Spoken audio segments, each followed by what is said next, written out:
Kajian Kitab.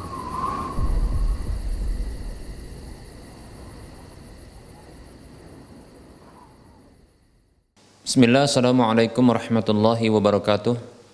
Innal hamdalillah nahmaduhu wa nasta'inuhu wa nastaghfiruh wa na'udzu billahi min syururi anfusina wa min sayyiati a'malina. Man yahdihillahu fala mudhillalah wa man yudlilhu fala hadiyalah. Wa asyhadu an la ilaha illallah wahdahu la syarikalah wa asyhadu anna Muhammadan 'abduhu wa rasuluhu sallallahu alaihi wasallam. Qala Allah Ta'ala ya ayyuhalladzina amanu taqullaha haqqa tuqatih wa la tamutunna illa wa antum muslimun.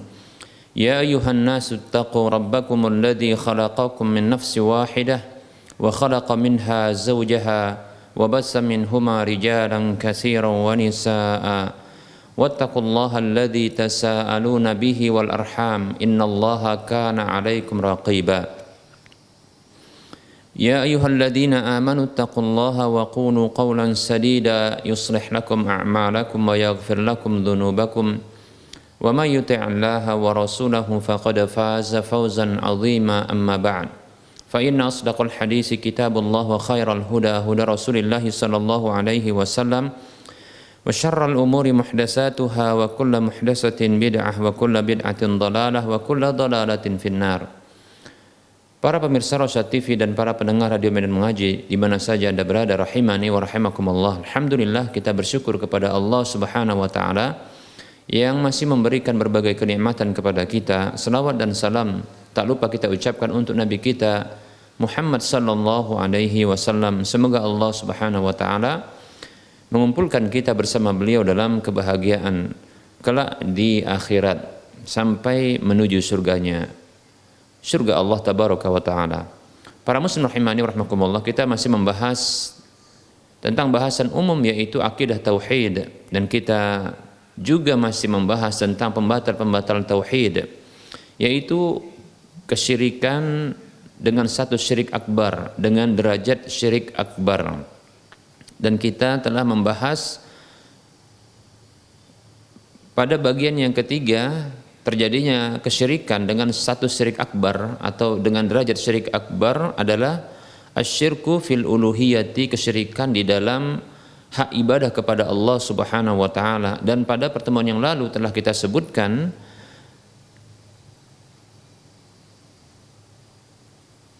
dua di antara terjadinya atau dua di antara objek terjadinya kesyirikan di dalam ibadah tersebut atau bentuknya. Bentuk yang pertama telah kita bahas, yaitu meyakini bahwa ada sesuatu selain Allah Subhanahu wa taala yang berhak atau boleh diarahkan ibadah itu kepadanya. Meyakini atau keyakinan, ini yang pertama, keyakinan bahwa selain Allah Subhanahu wa taala itu ada yang juga berhak atau boleh untuk diarahkan ibadah itu kepadanya. Nah, ini merupakan bentuk yang pertama kesyirikan di dalam hak ibadah kepada Allah dengan status, dengan derajat syirik akbar. Kemudian yang kedua, dan ini yang belum tuntas kita bahas, yaitu bentuknya adalah memalingkan atau mengarahkan salah satu ibadah. Kalau yang pertama tadi itu terkait dengan keyakinan bahwa ada selain Allah Subhanahu wa taala yang berhak atau boleh untuk diarahkan ibadah itu kepadanya. Adapun yang kedua ini adalah tindakan memalingkan atau mengarahkan salah satu dari ibadah itu yang ini merupakan hak khusus bagi Allah Subhanahu wa taala diarahkan kepada Allah Subhanahu wa taala, diarahkan kepada selain Allah Subhanahu wa taala. Kita ulangi, memalingkan, bentuk yang kedua, memalingkan salah satu dari ibadah yang ia merupakan hak Allah Subhanahu wa taala, hak khusus Allah Subhanahu wa taala, itu diarahkan kepada selain Allah Subhanahu wa taala. Nah, kita tegaskan kembali bahwasanya semua ibadah yang bersifat murni ibadah, baik itu perkataan, baik itu keyakinan, baik itu tindakan perbuatan, itu merupakan hak Allah Subhanahu wa taala. Tidak boleh bagi kita untuk mengarahkannya kepada selain Allah Subhanahu wa taala. Maka siapa saja yang mengarahkan, ya, memberikan atau memalingkan salah satu dari ibadah yang ia merupakan hak khusus Allah Subhanahu wa taala kepada selain Allah, maka ini merupakan bentuk kesyirikan di dalam ibadah dengan derajat syirik akbar. Demikian para muslim rahimani wa rahimakumullah. Baik para muslim rahimani wa rahimakumullah, pada pertemuan yang lalu juga telah kita sebutkan cakupan bentuk memalingkan ibadah itu kepada selain Allah Subhanahu wa taala, ya, terkait dengan, ya, ibadah tersebut, ya. Yang pertama adalah kesyirikan di dalam doa masalah, dan ini sudah kita sebutkan maksud dari doa masalah adalah doa yang mengandung dia permintaan. Doa yang mengandung permintaan, ya. Ini merupakan bentuk yang pertama. Nah, bila doa permintaan ini diarahkan kepada selain Allah Subhanahu wa taala, maka ini merupakan bentuk kesyirikan, ya, di dalam ibadah kepada Allah Subhanahu wa taala, karena doa itu adalah ibadah. Demikian para muslim rahimani wa rahimakumullah. Dan ini sudah kita bahas pada waktu yang lalu. Nah, kali ini kita akan bahas yang kedua, ya, yang kedua dari cakupan ibadah tersebut, ya. Yang kedua ini adalah asyirku fi du'ail ibadati. Yang kedua adalah kesyirikan yang terjadi di dalam doa ibadah. Doa ibadah. Apa maksud doa ibadah? Doa ibadah maksudnya adalah ibadah itu sendiri, yaitu ibadah kepada Allah Subhanahu wa taala, baik itu dengan berbagai bentuk ibadah, ya. Ibadah berupa perkataan, ya, ibadah berupa tindakan, ibadah berupa, ya, tindakan hati, ya. Ibadah qalbiyah yaitu ibadah yang terkait dengan hati, ibadah qauliyah ibadah yang terkait dengan perkataan, kemudian ibadah fi'liyah ibadah yang terkait dengan perbuatan dan tindakan. Maka ini semua, ya, tercakup dalam doaul ibadah. Kita ulangi, doa ibadah itu adalah ibadah itu sendiri. Demikian, ya. Apa contohnya? Ya, ibadah-ibadah qalbiyah yaitu rasa harap, rasa takut, ya. Kemudian tawakal, bergantung, ya. Kemudian cinta. Nah, ini merupakan bentuk ibadah qalbiyah, yaitu ibadah yang berkaitan dengan hati. Ada ibadah yang bersifat, ya, qauliyah, yaitu ibadah yang berkaitan dengan ucapan lisan. Seperti contohnya zikir, doa, ya. Begitu juga seperti membaca Al-Qur'an dan seterusnya. Maka ini disebut dengan, ya, ibadah qauliyah, yaitu ibadah terkait dengan ucapan lisan. Ada yang terkait dengan ibadah, ya, fi'liyah, yaitu ibadah yang terkait dengan perbuatan, tindakan, gerakan anggota badan seperti sholat, haji, ya, bersedekah dan yang lainnya. Nah, ini dia tercakup dalam doa ibadah, dan ini adalah bahagian kedua, ya, dalam cakupan ibadah itu. Nah, bila diarahkan dia kepada selain Allah Subhanahu wa taala, maka ini merupakan bentuk kesyirikan kepada Allah Subhanahu wa taala di dalam hak khusus ibadah itu kepada Allah Subhanahu wa taala. Tentunya dengan derajat syirik akbar. Baik para muslim rahimani wa rahimakumullah, mungkin ada yang bertanya, mengapa, ya, ada doa masalah, ada doa ibadah, ya. Doa masalah dan doa ibadah. Cakupan ibadah itu terbagi menjadi dua, sehingga kesyirikan itu terjadi padanya pun menjadi dua, ya, yaitu doa masalah dan doa ibadah. Yang pertama sudah kita jelaskan, yaitu doa masalah, doa permintaan, ya. Kemudian yang kedua adalah doa ibadah, dan dia adalah ibadah itu sendiri. Mengapa ibadah itu dinyatakan sebagai doa? Nah, ini barangkali yang ada ingin bertanya, kenapa kok, ya, ibadah itu disebut dengan doa? Para muslim rahimani wa rahimakumullah, sesungguhnya seorang hamba yang sedang beribadah kepada Allah Subhanahu wa taala, maka kondisinya ketika itu dia sedang menuntut dan mengharap, ya, menuntut dan berharap kepada Allah Subhanahu wa taala. Kondisinya ketika itu dia menuntut dan berharap kepada Allah Subhanahu wa taala, ya, agar Allah Subhanahu wa taala, ya, memberikan balasan terhadap perbuatannya tersebut, ya, ibadahnya tersebut. Begitu juga agar dia dihindarkan dari sesuatu yang dikhawatirkannya, demikian. Nah, dalam kondisi seperti ini, maka kondisinya dia, ya, itu sedang berdoa seperti itu, ya. Demikian para muslim rahimani wa rahimakumullah. Ya.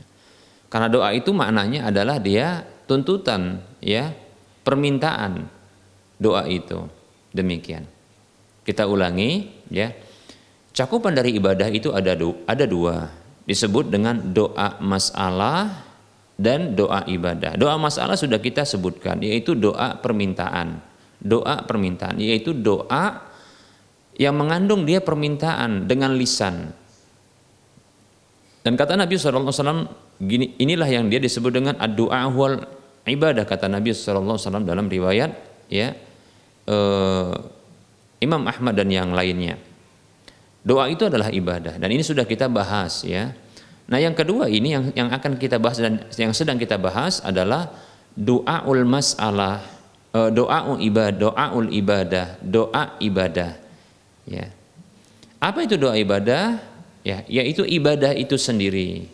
Mengapa ibadah itu disebut dengan doa? Nah, ini dia yang tadi barusan kita sebutkan, bahwasanya, ya, kondisi seseorang hamba yang dia beribadah kepada Allah dengan ibadah-ibadah yang sedang dikerjakannya, dalam kondisi seorang hamba beribadah kepada Allah Subhanahu wa taala, maka kondisinya itu sesungguhnya dia sedang, ya, berharap pahala kepada Allah Subhanahu wa taala, ya. Diterimanya, dia berharap diterimanya, ya.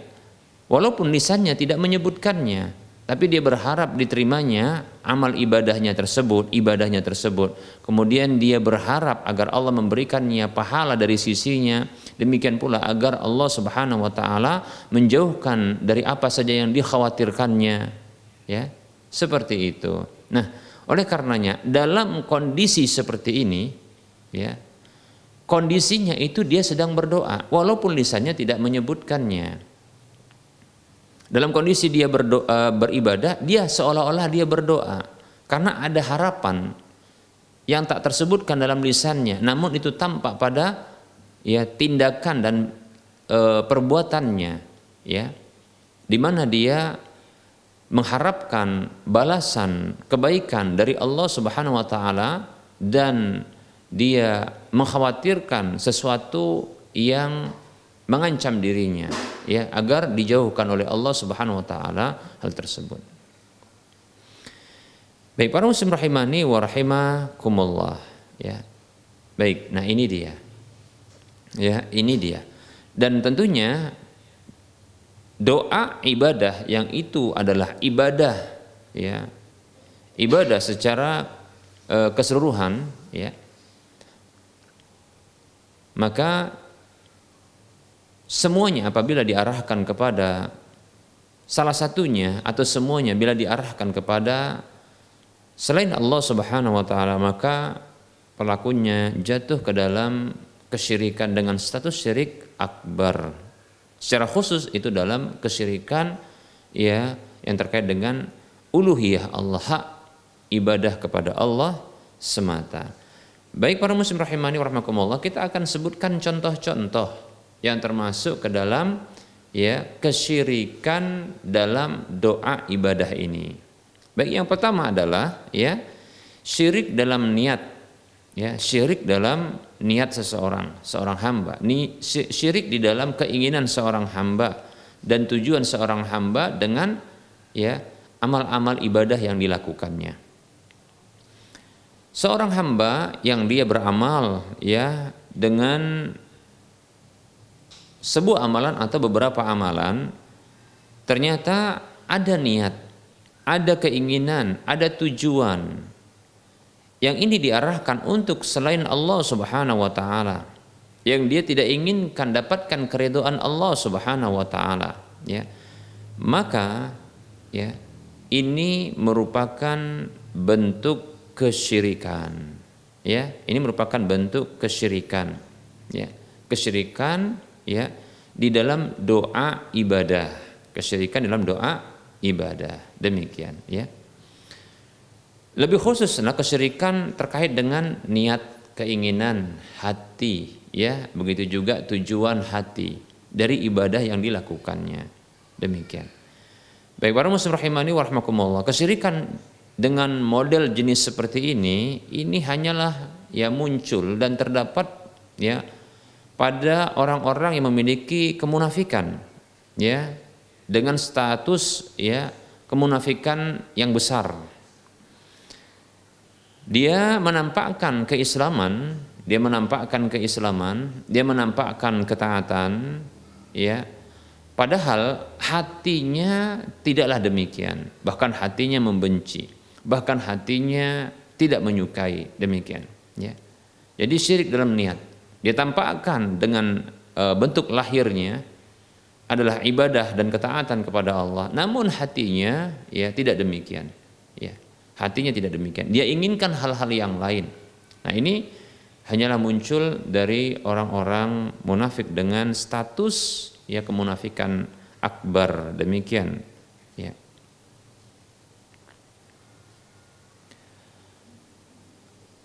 Baik para muslim rahimani wa rahimakumullah, ya.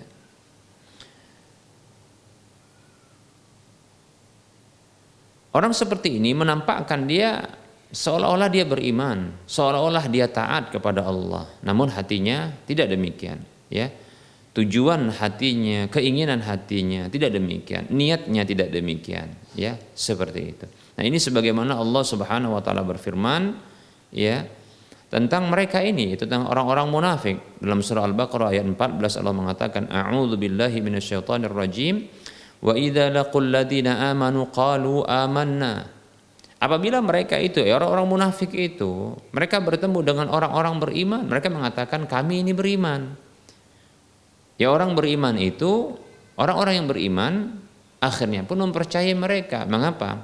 Karena orang-orang beriman mereka hanya ya menghukumi seseorang itu berdasarkan zahirnya, dan ternyata orang yang mengatakan demikian ini adalah orang yang menampakkan secara lahiriah, secara zahir bahwasanya dia adalah orang beriman dengan menampakkan keimanan, kemudian begitu juga menampakkan ketaatan. Demikian para muslim rahimani wa rahimakumullah. Hanya saja ya itulah ya riya, ya riya yang murni, semua ibadah dilakukannya hanyalah untuk riya, ya. Apa itu riya?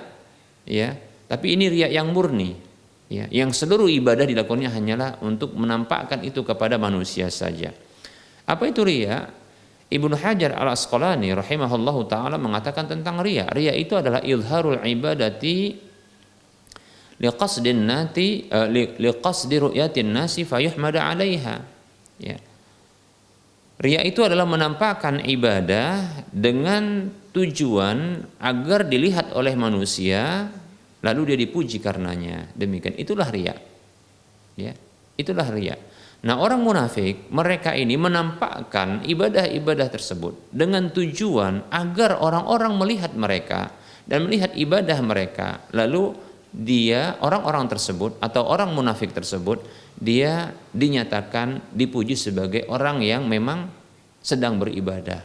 Dipuji adalah orang yang taat, orang yang Islam. Nah, seperti itu, ya.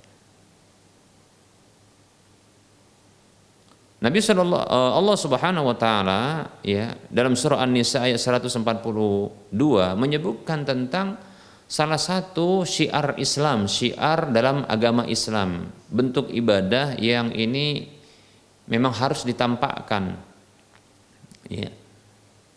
Dan orang-orang munafik mengambil momentum ini untuk menampakkannya, demikian. Bahwasanya agar tampak bahwasanya orang-orang munafik itu adalah orang-orang yang dia beriman, ya. Allah berfirman, a'udzu billahi minasyaitonir rajim, wa idza qamu ila sholati qamu kusala yura'una an-nas wa la yadhkurunallaha illa qalila, ya. Maka apabila mereka berdiri bangkit menuju sholat, mereka itu berdiri dalam kondisi malas. Mereka hanya menampakkan kepada orang-orang, tidaklah mereka itu mengingat Allah Subhanahu wa taala atau menyebut-nyebut Allah itu kecuali hanya sedikit saja. Demikian. Nah, ini adalah orang-orang munafik tulen, ya. Munafik tulen yang dengan status kemunafikan akbar yang besar, demikian. Nah, dalam kondisi seperti ini mereka telah mengumpulkan dua hal, yaitu yang pertama adalah mengumpulkan kemunafikan itu pada dirinya sekaligus mengumpulkan kesyirikan dalam niat, keinginan dan tujuan, seperti itu. Oleh karenanya mereka juga jatuh ke dalam kesyirikan dengan status syirik akbar di dalam doa ibadah yang itu merupakan hak Allah Subhanahu wa taala. Baik para muslim rahimani wa rahimakumullah, berikutnya contoh kesyirikan ya di dalam doa ibadah ini adalah kesyirikan ya dalam rasa takut, kesyirikan yang terjadi di dalam rasa takut. Ya. Perlu kita ketahui sesungguhnya rasa takut itu ya ada 3 macam, ada 4 macamnya ya.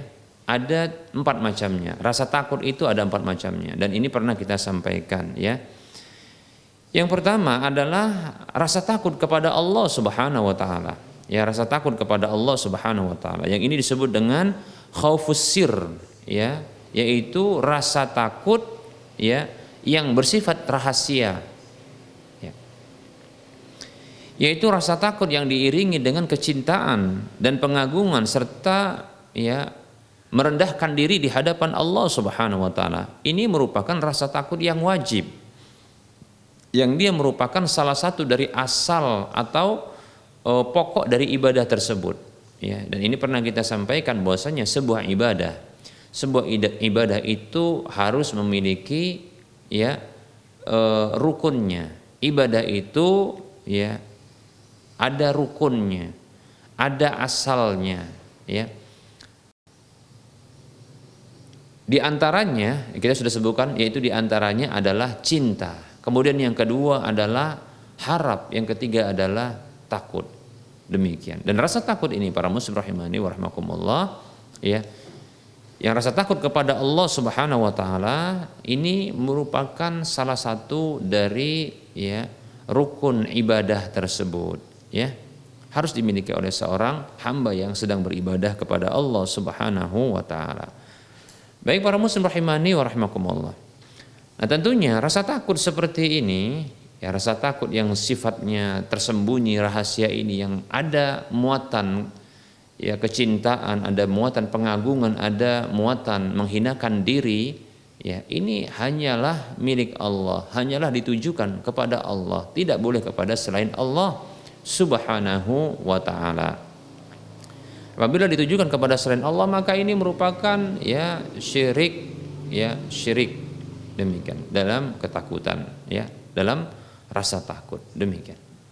Baik yang kedua para muslim rahimani wa rahimakumullah ya rasa takut yang kedua adalah disebut dengan al khauful jibili ya al khauful jibilli ya dari kata jibillah itu artinya ya rasa takut yang bersifat dia alami ya rasa takut yang bersifat dia alami ya. Rasa takut yang bersifat tabi'i. Oleh karenanya para ulama yang lain menyebutkan dengan al-khaufut tabi'i ya khaufun tabi'iyun, rasa takut yang bersifat tabiat manusia, naluri dia yang bersifat alami. Apa contohnya? Yaitu seperti rasa takut kepada hewan-hewan buas, seperti contohnya singa, ya, buaya, ya, harimau, demikian. Rasa takut dengan kobaran api yang besar, rasa takut dengan ketinggian yang begitu jauh, ya, antara dirinya dengan dasar, demikian, ya. Rasa takut Rasa takut jatuh begitu, ya. Demikian, ya.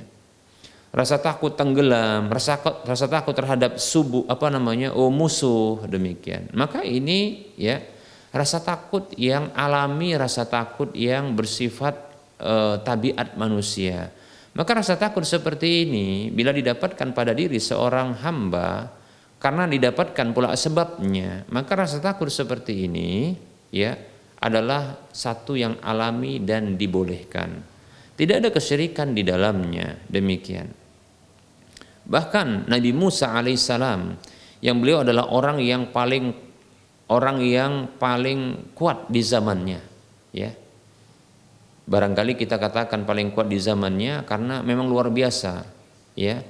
Yang Allah Subhanahu wa taala jadikan pada fisik beliau ini. Beliau kalau memukul, ya, meninju, maka pernah terjadi ketika ada perseteruan, ya, antara dua orang, yang satu dari sukunya sendiri, yang satu lagi dari suku Fir'aun, ya. Lalu Nabi Musa alaihissalam itu membela orang yang berasal dari sukunya. Namun terjadi pemukulan. Nabi Musa alaihissalam memukul, ya, salah seorang yang mereka berasal dari suku Fir'aun. Sekali pukul tewas itu orang. Ya. Nah, ini menunjukkan betapa kuatnya, ya, fisik dari Nabi Musa alaihissalam ini. Bahkan dalam satu hadis disebutkan Nabi Musa alaihissalam, ya, itu pernah memukul satu batu, di mana Allah takdirkan batu tersebut, ya, itu membawa lari pakaian Nabi Musa tatkala Nabi Musa melepaskan pakaiannya dan meletakkan di atas batu agar beliau bisa mandi di sungai, demikian. Seperti itu. Demikian. Ya, kisahnya barangkali sedikit kita sebutkan kenapa demikian, Allah jadikan demikian, yaitu ini merupakan bentuk pembelaan Allah Subhanahu wa taala terhadap nabinya, di mana orang-orang Bani Israel, yaitu umat Nabi Musa alaihissalam, menuduh Nabi Musa tatkala Nabi Musa itu biasa kalau mandi itu menyepi dan menyendiri. Tidak seperti orang-orang Bani Israel yang mereka kalau mandi ngumpul, baik laki atau perempuan pada satu tempat pemandian, demikian. Maka Nabi Musa ini memiliki sifat malu, akhirnya beliau mandi sendiri, ya. Lalu muncul tuduhan dari orang-orang Bani Israel ini bahwasanya ada masalah atau penyakit pada kemaluan Nabi Musa alaihissalam. Maka Allah Subhanahu wa taala ingin membuat sebuah rencana, ya, dengan takdir Allah Subhanahu wa taala bahwa Nabi Musa alaihissalam tidaklah seperti apa yang mereka tuduhkan. Pada satu hari Nabi Musa alaihissalam, ya, ketika itu mandi menyepi, ya, di sungai, lalu beliau meletakkan, ya, pakaian dan melepas pakaian beliau di atas batu. Beliau pun mandi. Ternyata Allah takdirkan batu tersebut bergerak. Bahkan bergerak itu dengan kecepatan seperti orang yang lari, demikian. Melihat, ya, batu yang bergerak seperti itu membawa pakaian yang ini akan menutupi aurat Nabi Musa. Nabi Musa mengejarnya. Ternyata, ya, batu tersebut, ya, bergerak dengan cepat sampai, ya, bergerak itu melewati, ya, sekumpulan orang-orang dari Bani Israel yang sedang mandi juga di sungai, ya. Seperti itu. Dalam kondisi Nabi Musa masih mengejar, ya, batu yang berada di atasnya pakaian beliau, dan tentunya beliau tidak sedang berpakaian, demikian. Maka terlihatlah apa yang terlihat dan, ya, terkuaklah sebuah kebenaran, tidaklah terjadi seperti apa yang mereka tuduhkan, ya, seperti itu. Baik, para muslim rahimani wa rahimakumullah.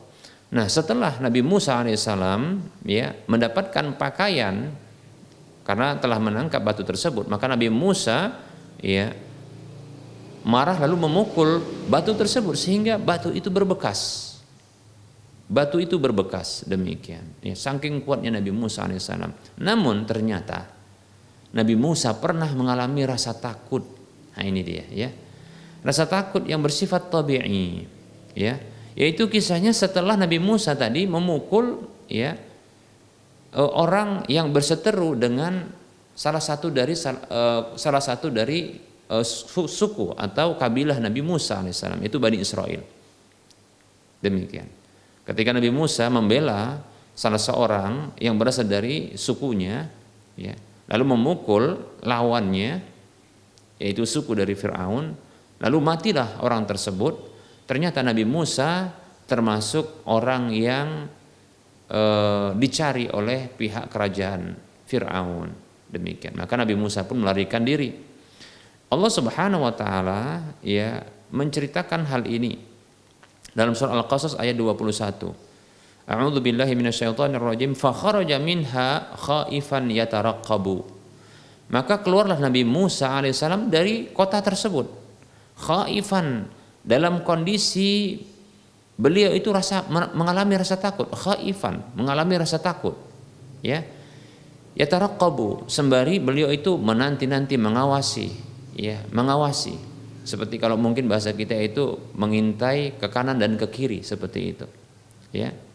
Melihat apakah ini aman atau tidak, seperti itu.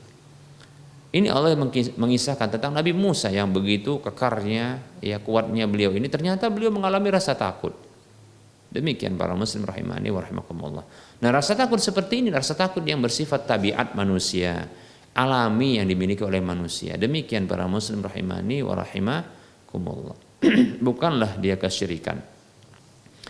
Baik para muslim rahimani wa rahimakumullah, berikutnya kita akan sebutkan yang ketiga dari jenis rasa takut, ya. Ini disebut dengan al-khaufus syirki, rasa takut yang dia mengandung kesyirikan. Ya. Rasa takut yang dia mengandung kesyirikan, yaitu ya, rasa takut terhadap salah satu dari makhluk. Ya. Yang rasa takut ini, rasa takut kepada salah satu makhluk dengan rasa takut yang diiringi, ya, dengan pengagungan, ketundukan dan kecintaan. Rasa takut seperti ini mestinya diarahkan kepada Allah Subhanahu wa taala. Tadi sudah kita sebutkan, ya. Rasa takut seperti ini yang disebut dengan rasa takut yang sirri, khaufus sirri, rasa takut yang bersifat rahasia, ya, yang bersifat dia tersembunyi, karena rasa takut ini ada pengagungan dalam hati, begitu juga ketundukan, begitu juga ya ketenangan dan kecintaan. Maka rasa takut yang diarahkan kepada selain Allah seperti ini merupakan bentuk rasa takut kesyirikan. Contohnya adalah rasa takut kepada berhala, ya, atau rasa takut kepada orang yang telah meninggal dunia, ya. Dengan rasa takut yang ada muatan, ya, pengagungan, demikian pula kecintaan, ya. Seperti dia takut nanti tertimpa sesuatu yang dikhawatirkan ketika menyalahi contohnya adab terhadap patung atau adab terhadap wali atau orang yang telah meninggal dunia, demikian. Ya. Contoh ini, ya. Seperti contohnya, ya, orang-orang yang mereka memperlakukan atau melakukan sebagai melakukan sebuah bentuk tindakan atau perlakuan khusus ketika memasuki kuburan.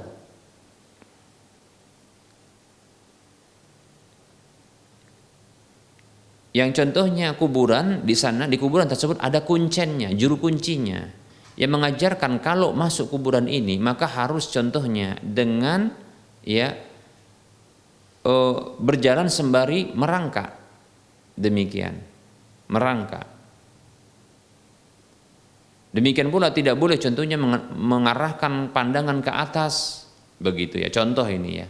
Begitu juga ketika kembali tidak boleh itu dengan membelakangi, tapi harus juga dengan cara merangkak, jalan merangkak namun dengan mundur, demikian.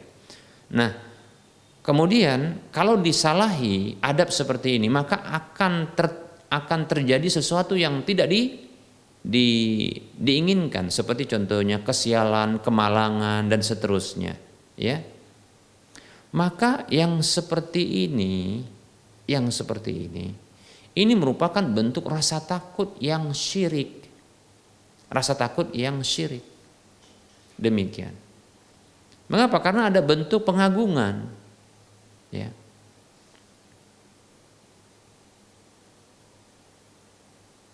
Kalau bahasa kita mungkin takut kualat, begitu, ya. Kualat, begitu. Baik para muslim rahimani wa rahimakumullah.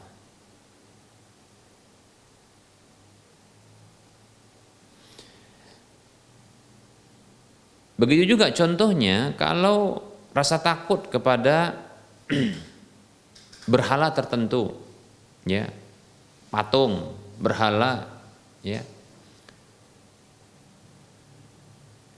yang diberlakukan adab-adab dan perlakuan khusus padanya, ya, seperti tidak beradab, ya, atau kita katakan, ya, ada tindakan yang dilakukan, kemudian, ya, muncul rasa takut, bahwasanya rasa takut ini, ya, karena terkait dengan sesuatu yang orang yang telah mati tersebut atau patung tersebut. Rasa takut contohnya dia akan ditimpa penyakit, ya, atau dia akan mendapatkan bencana, dia akan mendapatkan kecelakaan, ya, dia akan mendapatkan kerugian, baik itu pada harta, ya, bisnisnya dan seterusnya, ya, atau rasa takut kualat demikian, ya, kualat kepada orang yang telah mati ataupun kepada patung-patung, ya. Yang di antara rasa takut itu, rasa takut akan dihilangkan, ya, nikmat saat ini yang sedang didapatkannya, ya. Maka ini merupakan bentuk kesyirikan dengan satu syirik akbar. Mengapa? Karena dia telah memalingkan sebuah bentuk ibadah, yaitu rasa takut, ya, dan pengagungan yang mestinya itu ditujukan kepada Allah, itu ditujukan kepada selain Allah Subhanahu wa taala. Demikian, ya. Begitu juga di sini ada bentuk kekeliruan, kesalahan di dalam tauhid rububiyah, atau kita katakan ini jatuh ke dalam kesyirikan, ya, rububiyah, yaitu terkait dengan perbuatan-perbuatan Allah Subhanahu wa taala. Secara khusus ada perbuatan yang mendatangkan maslahat atau mendatangkan mudarat, atau sebaliknya, yaitu menghilangkan maslahat atau menghilangkan kemudaratan. Demikian, ya. Itu berarti meyakini bahwasanya, ya, patung atau orang yang mati tadi itu mampu untuk bisa memberikan maslahat atau menghilangkan mudarat, atau sebaliknya, ya, mendatangkan mudarat, menghilangkan maslahat. Yang ini merupakan hak khusus bagi Allah Subhanahu wa taala di dalam perbuatan-perbuatan Allah Subhanahu wa taala. Maka ini merupakan bentuk kesyirikan. Demikian. Para muslim rahimani wa rahimakumullah. Allah Subhanahu wa taala berfirman, ya,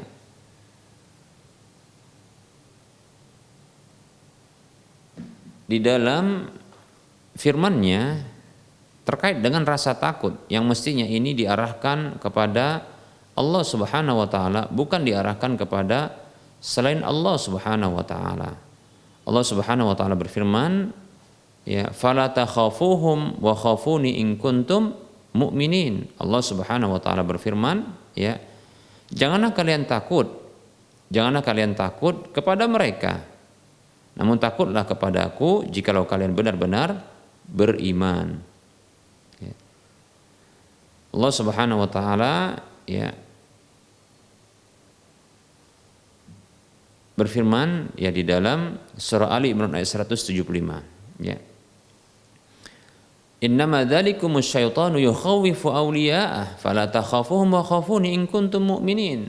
Sesungguhnya yang demikian itu adalah syaitan, yang mereka itu, syaitan itu menakut-nakuti, ya, wali-walinya, ya.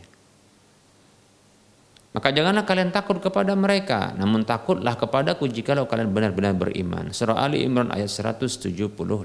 Demikian, ya. Ini dilarang karena merupakan bentuk kesyirikan. Bahkan, ya, takut itu hanya kepada Allah Subhanahu wa taala. Demikian.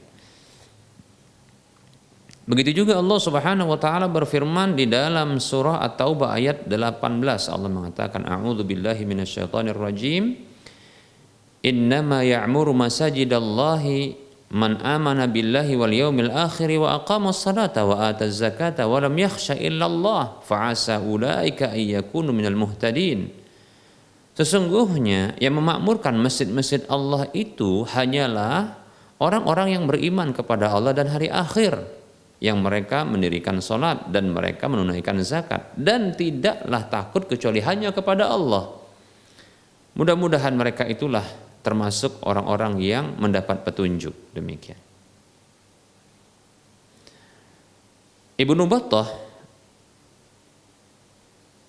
salah seorang Ibnu Atiyah, ya, rahimahullahu taala, seorang ulama dari mazhab Maliki yang dinisbatkan kepada Andalusia, yang lahir pada tahun 481, mengatakan dalam kitab tafsirnya tentang ayat surah Taubah ayat 18 ini, ia mengatakan yuridu khasyata ta'zimi wal ibadati wat ta'ati, ya. Allah Subhanahu wa taala menginginkan itu adalah rasa takut yang mengandung pengagungan, ya, pengibadahan dan ketaatan. Demikian. Nah, di antara bentuk rasa takut yang mengandung kesyirikan adalah, ya, takut kepada makhluk dalam hal apa saja yang tidak dimampui kecuali hanya Allah Subhanahu wa taala. Ya. Demikian. Seperti contohnya rasa takut yang telah kita sebutkan tadi, yaitu takut kepada makhluk dia akan menimpakan, ya, penyakit, menimpakan, ya, keburukan, ya, dengan kehendak, ya, makhluk tersebut. Seperti itu. Ini merupakan bentuk kesyirikan. Oleh karenanya tidak boleh takut. Baik para muslim rahimani wa rahimakumullah, yang keempat ini yang terakhir, ya, jenis takut yang keempat, yaitu rasa takut yang mendorong seseorang untuk meninggalkan satu yang wajib dan atau, ya, mendorong seseorang untuk melakukan satu yang haram. Ya, ini rasa takut yang tentunya diharamkan, ya. Seperti orang yang dia takut kepada orang lain yang masih hidup yang bisa memudaratkannya pada dirinya atau pada hartanya atau pada keluarganya, ya. Seperti itu. Lantas seperti contohnya rasa takutnya dia dipecat, ya, rasa takut dipecat oleh atasannya karena contohnya melakukan sholat, ya, melakukan sholat, demikian. Atau karena rasa takut, ya, dipecat, ya, ketika dia tidak memenuhi permintaan atasannya untuk melakukan perkara yang haram. Contohnya seperti, ya, membuat manipulasi data, contohnya dalam laporan dan seterusnya, ya. Jadi meninggalkan satu yang diwajibkan atau melakukan satu perkara yang diharamkan, ya, yang itu karena takut kepada manusia, maka ini merupakan, ya, rasa takut yang haram, rasa takut yang haram. Mengapa? Rasa takut seperti ini bisa jadi hanyalah bentuknya rasa takut semata. Yang ini, ya, hanya sekedar dugaan dari dirinya yang belum tentu terjadi, ya. Andaikan pun ancaman tersebut diarahkan kepadanya, belum tentu juga bisa terjadi, ya. Seperti itu. Karena Allah Subhanahu wa taala yang mentakdirkan tersebut, ya. Demikian para muslim rahimani wa rahimakumullah.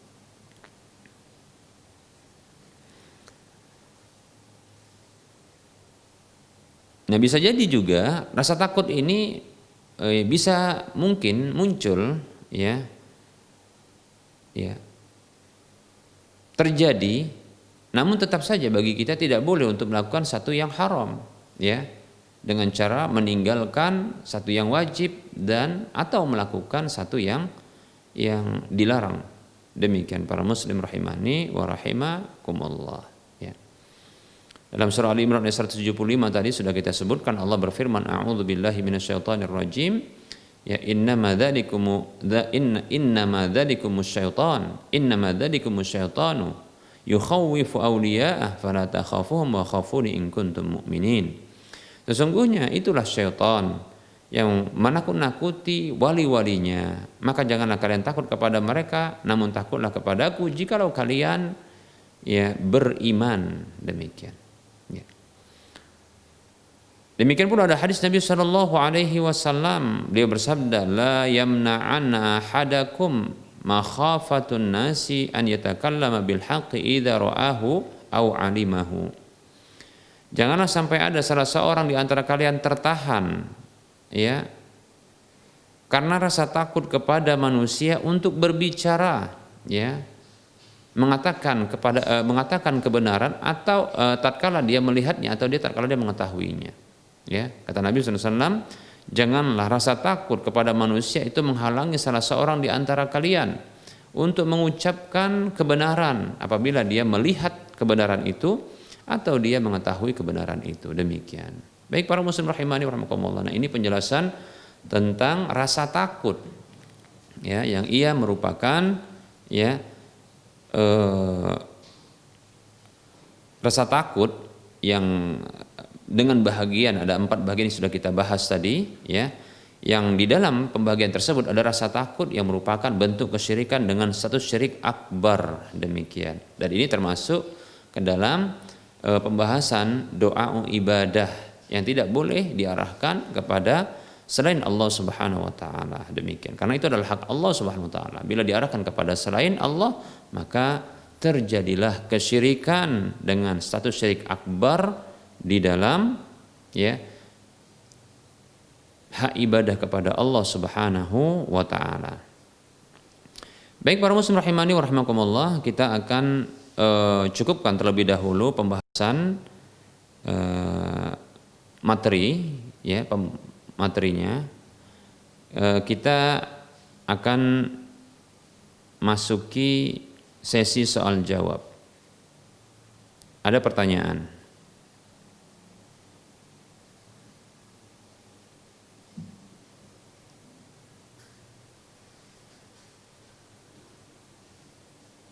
Baik, ada pertanyaan yang lumayan banyak ini dari seorang muslimah.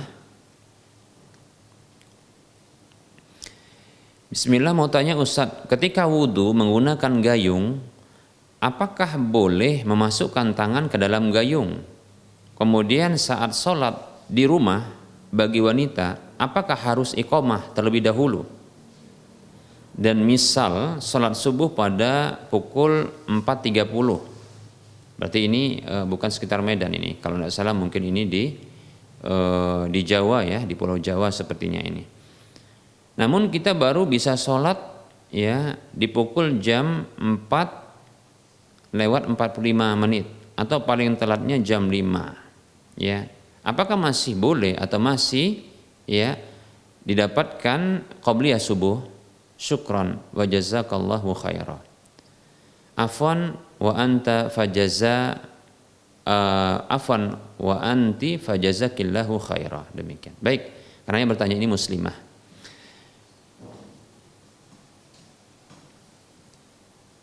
Kita akan jawab, ini ada satu pertanyaan namun mengandung beberapa pertanyaan.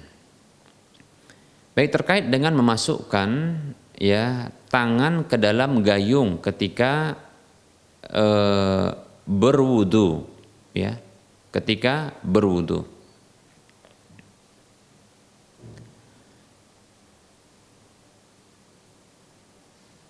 Ada hadis, ya, ada hadis Nabi Shallallahu Alaihi Wasallam, ya, itu hadis dari sahabat Utsman radhiyallahu an. Kita akan sebutkan, ya.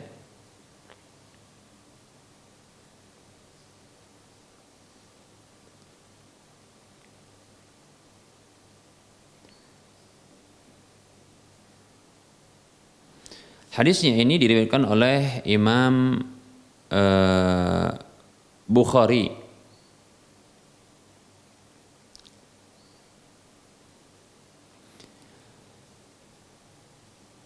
Hadis dengan nomor urut, ya, 164 dalam Sahih Bukhari, ya. Imam Bukhari menyebutkan riwayat ini sampai kepada Atha bin Yazid dari Humran. Humran ini adalah maula Utsman ibni Affan radhiyallahu anhu, yaitu bekas budak Utsman ibnu Affan radhiyallahu anhu. Kita bacakan, sebutkan, annahu ra'a Utsmana ibnu Affan da'a biwadu'in. Jadi hadis ini dari Humran, bekas budaknya Utsman ibnu Affan radhiyallahu anhu, bahwasanya Humran ini pernah melihat Utsman ibnu Affan radhiyallahu anhu meminta untuk didatangkan air wudu. Fa'afragha ala yadayhi min ina'ihi. Lalu ia menuangkan, ya, pada kedua tangan Utsman itu dari wadahnya. Jadi dituangkan, ya, dibantu oleh siapa? Utsman. Jadi ini Humran ini membantu Utsman untuk berwudu. Ya, Humran bekas budaknya Utsman ini membantu Utsman berwudu. Sepertinya di sini juga sebagai bentuk, ya, mencontohkan wudu Nabi Shallallahu Alaihi Wasallam kepada orang yang hadir di situ. Demikian. Di antaranya ini bekas budak dari Utsman, yaitu Humran radhiyallahu anhu. Nah, dia melihat bagaimana tata cara Utsman berwudu. Ya, jadi pertama sekali katanya Utsman itu, ya, meminta didatangkan air wudu. Fa'afragha ala yadayhi min ina'ihi. Lalu, ya, Humran menuangkan pada kedua tangannya dari wadah itu. Faghasalahuma salasa marratin. Lalu Utsman, ya, membasuh kedua tangannya tersebut, dua telapak tangannya 3 kali. Summa, ini yang ditanyakan. Summa adkhala yaminahu fil wadu'i. Kemudian Utsman memasukkan tangan kanannya pada air wudu tersebut. Masukkan. Ini berarti menciduknya dengan tangan yang sudah dibasuh tadi. Demikian, ya. Seperti itu. Summa tamat madha. Kemudian, ya, beliau berkumur-kumur, wastansyaqa, dan masukkan air ke dalam hidung, wastansaro, dan membuangnya. Summa ghassala wajhahu salasan. Kemudian beliau membasuh wajah beliau 3 kali. Wa yadayhi ila mirfaqaini salasan, dan membasuh kedua tangan beliau sampai kedua siku 3 kali. Summa masaha bi ra'sihi. Kemudian beliau mengusap kepala beliau. Nah, di sini tidak disebutkan mengusap kepala, ya. Tidak menyebutkan mengusap telinga, namun di sini disebutkan mengusap kepala. Nah, di dalam hadis yang lain disebutkan bahwasanya, ya, al-udunani minar ra'si, bahwasanya 2 telinga itu termasuk bagian dari kepala. Jadi ketika diusap kepala termasuk adalah mengusap telinga. Summa ghassala, ya, kulla rijlin salasan. Kemudian beliau membasuh setiap kaki 3 kali. Summa qala, kemudian Utsman mengatakan radhiyallahu anhu, ra'aitun nabiyya sallallahu alaihi wasallam yatawaddau nahwa wudu'i hada. Ya. Aku, katanya, melihat, kata Utsman radhiyallahu an, aku melihat Nabi sallallahu alaihi wasallam berwudu seperti wuduku ini. Wa qala, dan beliau bersabda setelah itu, man tawadda'a nahwa wudu'i hada summa shalla rak'ataini la yuhaddisu fihi ma nafsahu ghafarallahu lahu ma taqaddama min dzambihi. Kata Nabi sallallahu alaihi wasallam, siapa saja yang berwudu seperti wuduku ini kemudian dia salat 2 rakaat, tidak berbicara pada 2 rakaat itu terhadap dirinya, maksudnya dia khusyuk dalam salatnya, maka Allah mengampuni untuknya apa saja yang telah berlalu dari dosanya. Demikian. Hadis riwayat Bukhari dengan nomor urut hadis dalam kitab sahihnya yaitu 164. Demikian. Jadi seperti itu. Bukanlah merupakan, ya, kesalahan ketika, ya, menciduk langsung dari tempat wudu itu atau wadah wudu itu atau gayung tersebut, dengan syarat tadinya harus mencuci terlebih dahulu. Lebih-lebih kan baru bangun tidur, bisa jadi tangan kita ini menyentuh apa saja yang barangkali, ya, berinteraksi apa saja yang bisa jadi di sana ada najisnya, sehingga tangan kita pun mengandung najis. Seperti itu. Baik. Kemudian pertanyaan berikutnya dalam edisi pertanyaan ini sekaligus kirim ini, ya. Saat sholat, ya, saat sholat di rumah bagi wanita, apakah harus iqamat dulu? Ya, benar, ya. Iqamat dianjurkan untuk iqamat. Bahkan Anas bin Malik mengatakan ya bahwasanya iqamah itu termasuk zikir, demikian. Anas bin Malik mengatakan iqamah itu termasuk zikir, ya. Oleh karenanya boleh bagi wanita untuk dia berzikir sebagaimana laki-laki juga boleh berzikir, kan begitu. Maka hanya saja ya iqamat untuk dirinya, demikian ya. Bagi wanita tersebut boleh dia iqamah, bahkan dia mendapatkan pahala atas iqamah tersebut. Demikian. Kemudian apabila ternyata menunda, ini pertanyaan berikutnya, yaitu tertunda untuk melakukan sholat subuh di awal waktunya, apakah ya masih dianjurkan untuk melakukan sholat sunat qobliyahnya?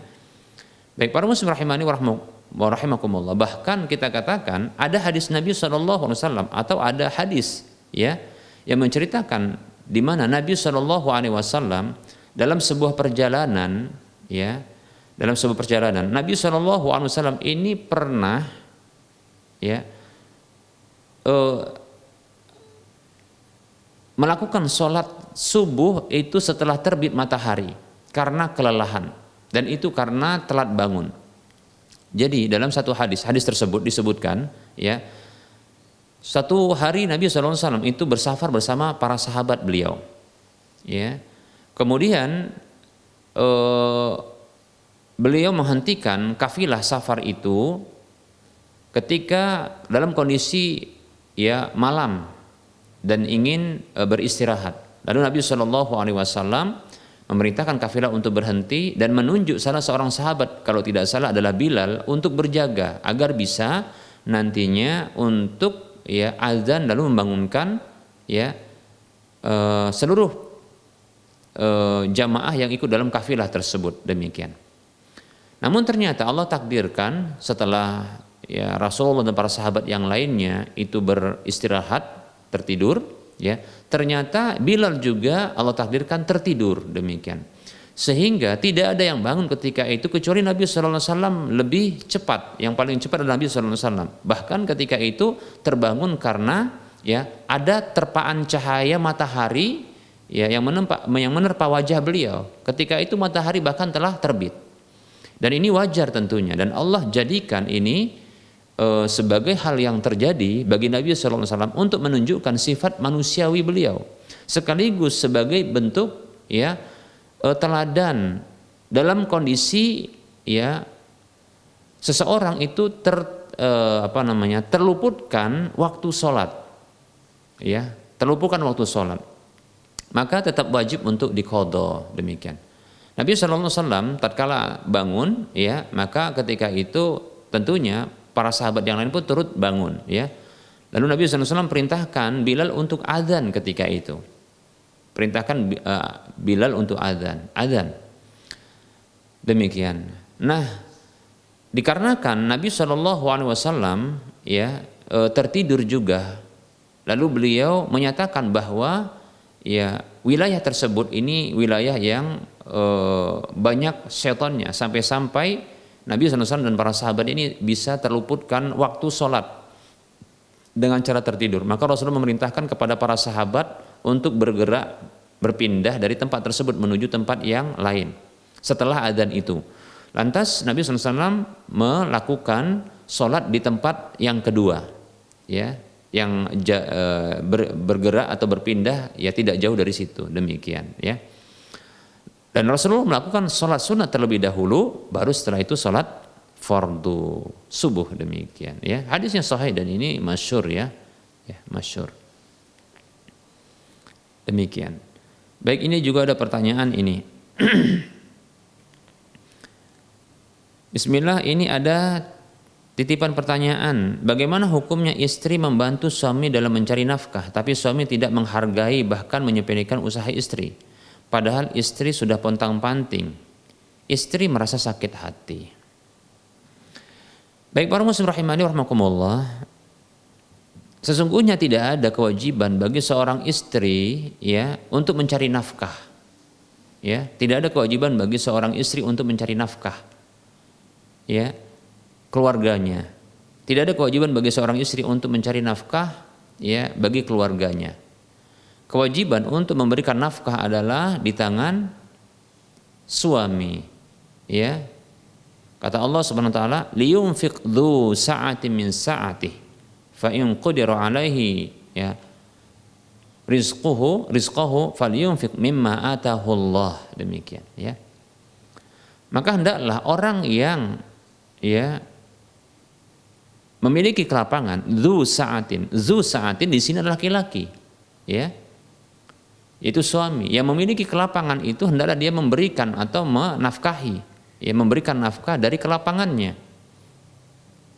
Wa man qudira 'alaihi rizqahu, bukan wa in qudira, tapi wa man qudira 'alaihi rizqahu, dan siapa saja yang disempitkan rezekinya bagi dirinya, maka falyunfiq mimma atahu Allah, maka hendaklah dia memberikan nafkah ya dari apa yang telah Allah berikan kepadanya. Seperti itu. Demikian. Oleh karenanya bisa jadi seorang suami dia tidak ingin sesungguhnya tersaingi dalam hal ini. Ya. Karena Allah jadikan ar-rijalu qawwamuna 'alan nisa, ya. Laki-laki itu ya Allah jadikan dia ar-rijalu qawwamun 'alan nisa. Dia sebagai qawwam, tonggak, ya. Kalau bahasa kita itu tulang punggung, ya, bagi laki-laki. Demikian. Seperti itu. Di antaranya adalah sebabnya karena memberikan nafkah itu. Demikian. Jadi kewajiban memberi nafkah adalah suami, bukan istri. Nah, ketika seorang istri mencoba untuk membantu suami mencari nafkah, nah sepertinya sang suami ini dia merasa tersaingi. Oleh karenanya sebaiknya jangan seorang istri itu untuk mencari nafkah, ya.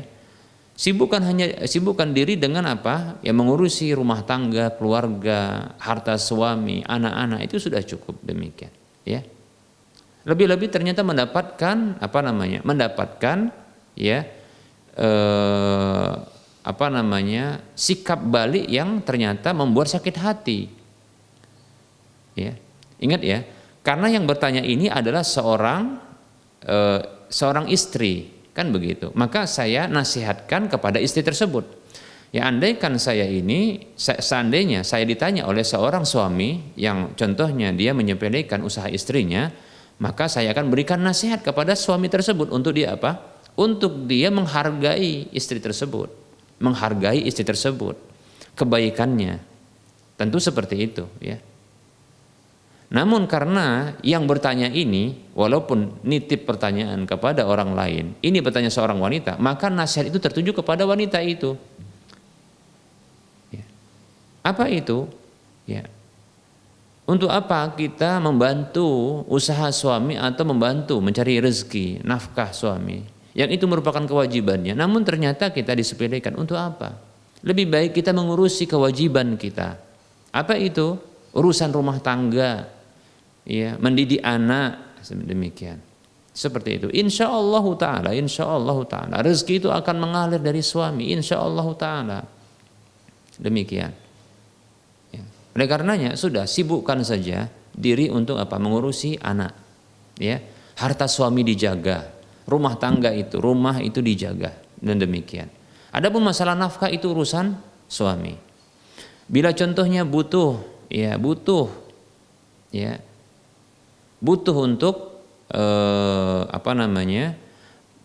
untuk saran, maka berikan saran, ya. Berikan saran namun dengan cara yang terbaik tentunya, ya. Dengan cara yang terbaik, yaitu dengan lembut, tanpa menggurui, tanpa melecehkan, demikian. Lebih-lebih contohnya menyebutkan dasar abang malas, kan begitu, ya. Menyudutkan suami, melecehkan suami. Nah, seperti ini tentunya akan membuat marah suami. Ya, tidak demikian tentunya. Yang ada hanyalah apa? Ya, hanyalah memberikan motivasi, bahkan saran apabila memang dibutuhkan, demikian, ya. Nah, memang apabila terdapat mungkin kekurangan, maka yang ada adalah sabar, ya, sabar dengan apa yang diberikan oleh Allah Subhanahu wa taala. Tadi sudah kita sebutkan, Allah berfirman dalam surah At-Talaq ayat 7, Allah mengatakan liyunfiq dzu sa'ati min sa'ati. Hendaklah ya orang yang lapang itu memberikan nafkah dari kelapangannya. Ya. Wa man qudira alaihi rizquhu falyunfiq mimma atahu Allah. Dan siapa saja yang Allah sempitkan rezeki baginya, maka hendaklah dia memberikan nafkah dari apa yang telah Allah berikan. Lihat. Lalu Allah mengatakan, la yukallifullahu nafsan illa ma ataha. Allah tidaklah memberikan beban kepada satu jiwa kecuali apa yang telah Allah berikan kepadanya. Ya kalau memang tak bisa, ya sudah, ya. Yang ada di sini tuntutan kepada sang suami jangan sampai melakukan sebuah perkara yang haram ketika Allah berikan hanya seperti itu. Demikian. Dan istri jangan sampai menuntut lebih. Yang ada adalah tuntutannya sabar. Sabar. Bahkan Allah menjanjikan di akhir ayat ini, surah At-Talaq ayat 7, saya ja'alullahu ba'da usri yusra. Ya. Mudah-mudahan ya Allah Subhanahu wa taala akan menjadikan kemudahan setelah kesulitan itu. Jadi kesulitan ya, kesulitan itu akan berlalu, ya, akan berlalu. Ya. Kesulitan itu akan berlalu. Ya, demikian. Allah akan memberikan kemudahan setelah itu. Sang istri cukup bersabar. Demikian. Jadi jangan menjadi penyaing suami ketika dia mencari nafkah. Juga membantu suaminya. Demikian. Sudah cukup saja mengambil kewajiban atau memenuhi kewajiban yang telah Allah berikan kepadanya. Demikian, seperti itu, ya. Ini nasihat saya kepada sang istri tersebut, ya.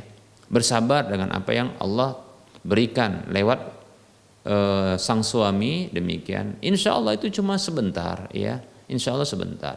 Allah akan berikan apa? Allah akan berikan kemudahan setelah itu, insyaallah taala. Bukankah Allah Subhanahu wa taala ya berfirman, bahkan ini 2 kali Allah Subhanahu wa taala sebutkan ya di dalam ayatnya. Allah Subhanahu wa taala mengatakan, fa inna ma'al usri yusra, inna ma'al usri yusra. Sesungguhnya bersama kesulitan itu ada kemudahan, sesungguhnya bersama kesulitan itu ada kemudahan. Lihat, di sini ada 2 kemudahan pada satu kesulitan. Jadi kesulitan itu lebih dikit ketimbang ya kemudahannya. Makanya bersabar insyaallah taala. Ya bersabar, ya. Sesungguhnya kesulitan itu ya lebih sedikit ketimbang ya kemudahannya. Insyaallah banyak kemudahannya ketimbang kesulitannya. Demikian wallahu taala a'lam. Baik, berikutnya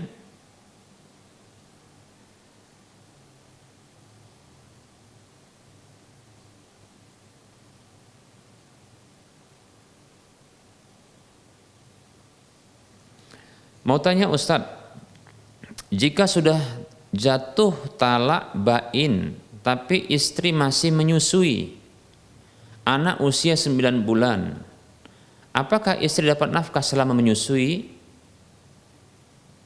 Talak bain, berarti kalau talak bain ini talak 3, ya disebut dengan talak bain, ya talak bain bainunah kubro, demikian. Ya, karena ini sudah ada anak, demikian, dan pernah digauli, berarti ini bainunah kubro. Apakah dapat nafkah? Saya condong wallahu taala alam ya tetap dapat nafkah. Ya, dapat nafkah tapi dari jalur karena dia menyusui anaknya. Ya, dia dapat nafkah ya karena menyusui anaknya. Demikian, seperti itu, ya. Jadi para suami ya, para suami maka hendaknya mereka ya memberikan nafkah kepada istri atau katakanlah mantan istri yang sedang menyusui anaknya, anak kandungnya, demikian, ya.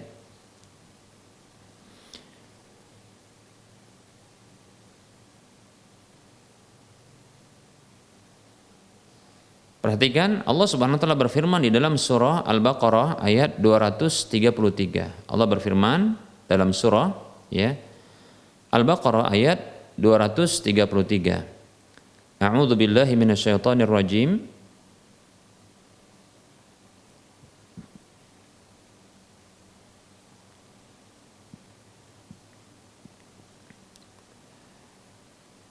Wal walidatu yurdi'na auladahunna haulaini kamilaini liman arada ay yutimma radha'ah wa 'alal mauludi lahu rizquhunna wa kiswatuhunna bil ma'ruf la tukallafu nafsun illa wus'aha la tudarra walidatun bi waladiha wala mauludun lahu bi waladihi wa 'alal warisi mislu dzalik fa in arada fisalan an taradin minhuma wa tashawurin fala junaha 'alaihima wa in aradtum an tastardi'u auladakum fala junaha 'alaikum idza sallamtum ma ataitum bil ma'ruf wattaqullaha wa'lamu annallaha bima ta'maluna basir.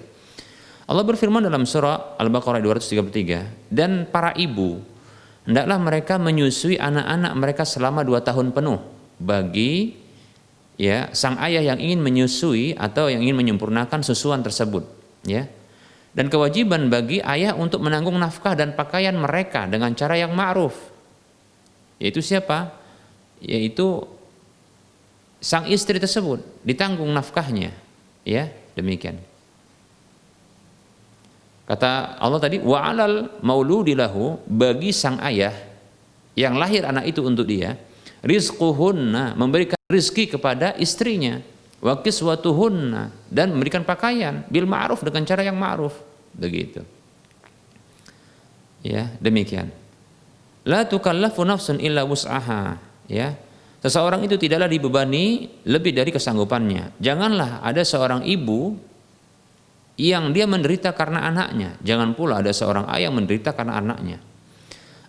Ahli waris itu berkewajiban seperti itu juga apabila keduanya ingin menyapi anak tersebut dengan persetujuan dan permusyawaratan antara keduanya, maka tidak ada dosa atas keduanya.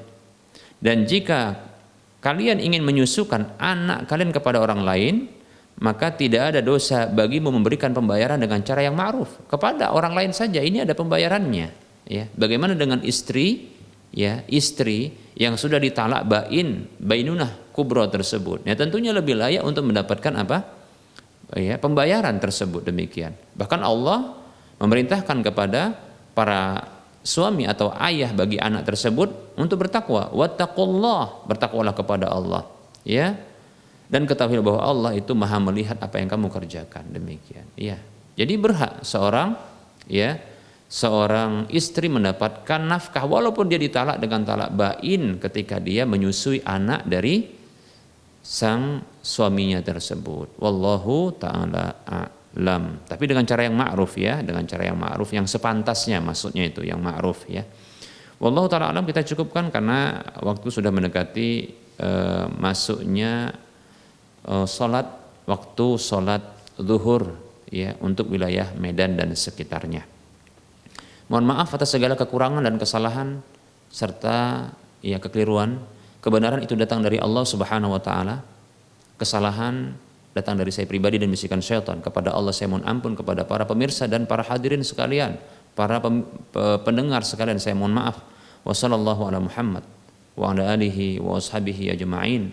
Subhanakallahumma wa bihamdika asyhadu an la ilaha illa anta astaghfiruka wa atubu ilaika walhamdulillahi rabbil alamin. Wassalamu alaikum warahmatullahi wabarakatuh.